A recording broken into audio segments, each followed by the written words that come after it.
What do you know about Canada's energy history, and why should you learn about it? Hi, I'm Michelle Sterling for Friends of Science Society. In the spring of 2026, I had a chance to interview Dr. Tammy Nemeth. She produces the Nemeth Report, Energy Realism for a Complicated Century. She provides podcasts with energy and climate experts, insightful Substack articles, and an informative series called 3-Minute History, bite-sized stories of the oil, gas, and power systems that built the world. I asked Dr. Nemeth about her interest in this topic and her background. Well, I did my PhD in history on Canada-US energy relations from World War II up until the Free Trade Agreement, and analyzed how policy making is done. Decision making in particular was my core interest. Is why do politicians or governments make the decisions they do with respect to policy? What's sort of involved in that whole decision-making process or policy-making process? Has it evolved over time?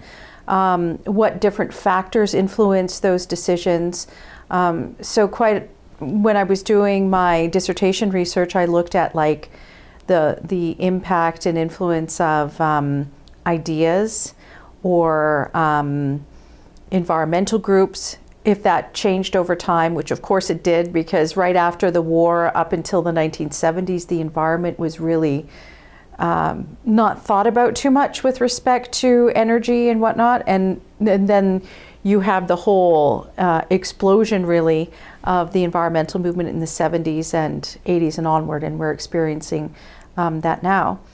So after doing that and writing about it and publishing articles and whatnot, it's interesting to get that historical perspective of the kinds of things we're experiencing now, and to be able to better understand what's the direction that Canada's going in with respect to energy. Because it was I would say, around the time of the Kyoto Accord,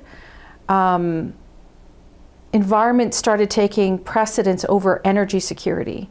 So in particular in Canada, there used to be the energy mines and resources, and then it was just natural resources. And then the Department of Environment started to take a really big role. So why did that happen, the different changes and so on? And now we have all this climate policy taking precedence. So why did that happen? And so then I talked to people who are involved in the industry or involved in different elements to help better understand that.